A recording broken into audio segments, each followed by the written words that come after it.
Johnson & Johnson, one of the top performers today, profit beat expectations in the company's latest quarter, but it did cut its forecast to account for recent acquisitions.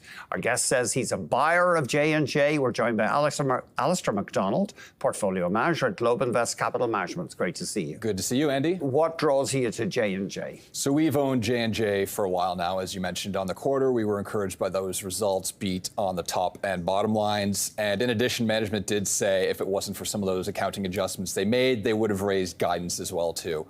So specifically with this quarter, the pharmaceutical side of their business is what drove the beat. One of their key drugs there is Stelara, so it has to do with Crohn's and colitis treatment. A bit of an overhang on the stock is that they have a loss of exclusivity for that specific drug in the United States in 2025.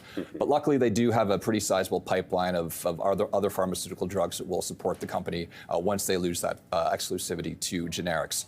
The medtech side struggled a little bit. Specifically, there was some destocking in the contact lens business. So previously, J&J had sold a lot of contact lenses into the supply chain pipes, and some of that destocking happened in the previous quarter. In addition, China has been a mild disappointment for the company. The Chinese government's implementing some value-based pricing, where they overtake the bidding for medical supplies, either at the national, the provincial, or the city level. And they're really grinding some of these medical companies and pharmaceutical companies on pricing. But the upside is if you win one of those contracts, you're able to supply quite a large volume of your products into China. We like the stock. It's has been over the long term, very steady Eddie, very good products. It's trusted. We think over the long term, it can do top line growth somewhere in the mid-single to high single digit levels. As I mentioned, we like their pipeline of drugs.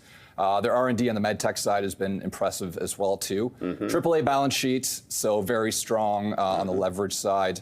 Very strong generated free cash flow, so could take advantage of M&A if that came up. Despite all these positives we like about the company, it is only trading at about 15 times earnings. And that is because there's some overhang with litigation revolving talc. Yeah, correct. The company has sort of carved out what it hopes is enough money to satisfy those claims. It's $8 billion. There's a vote by the plaintiffs that should be wrapped up, I think, July 26th next week. And then it'll take some time afterwards to tally up those votes. But twice the company has tried to resolve this in the bankruptcy courts. Hasn't happened successfully yet. So hopefully this time around they're able to do so. And if they are able to get this off their books and be done with it, we think the stock could rally quite a bit from here. Okay. You like the pharma companies. Abbott Labs, what draws you there? Yeah, again, very strong product pipeline. They're active on the medical devices. They have some diagnostic equipment that did very well during COVID. So the PCR testing that people were doing in labs, as well as the rapid tests, they sold a lot of those during COVID. So that gave them quite a bit of cash during the COVID pandemic that they can go out and then deploy in investments now. The valuation also looks attractive there because there is also some overhang with litigation. Some of the nutritional products it was selling to prematurely born babies. There was some unfortunate deaths that happened there, so there is litigation. But there is no other alternative product, according to doctors, to feed to children that need it. So it seems like a necessary product. So hopefully those claims are resolved. And again, hopefully the stock can rebound from that overhang. What about the weight loss drug boom? Is that going to keep running and running? I mean, it seems like a wonder drug. So Eli Lilly, Novo Nordisk have been the two major beneficiaries of this, and it's just incredible when you see the amount of weight some people have lost on it. And it helps with other conditions as well. Yeah, kidney disease, I think, was brought up. Alcoholism was another one I think some people brought up. Yeah, it just seems like every month there's a new disease it's curing.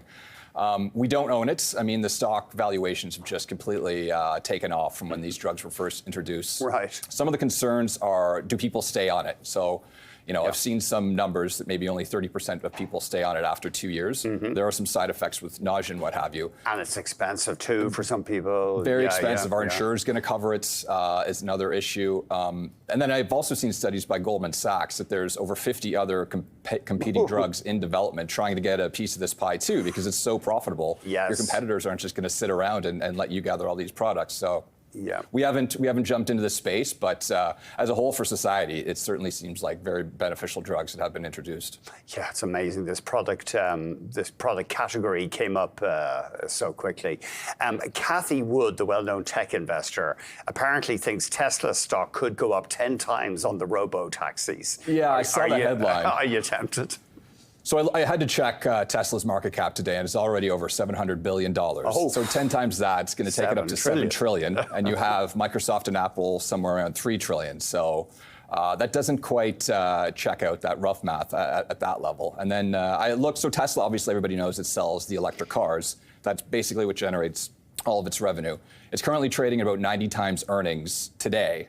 So it's not being valued as an electric car company. There's already a significant amount of valuation benefit being given for, the company said it's going to be active in AI. Now people think it's going to be active in robo-taxis. Mm-hmm. So to tack on another 10 times on top of that, I personally am a little skeptical that it could happen.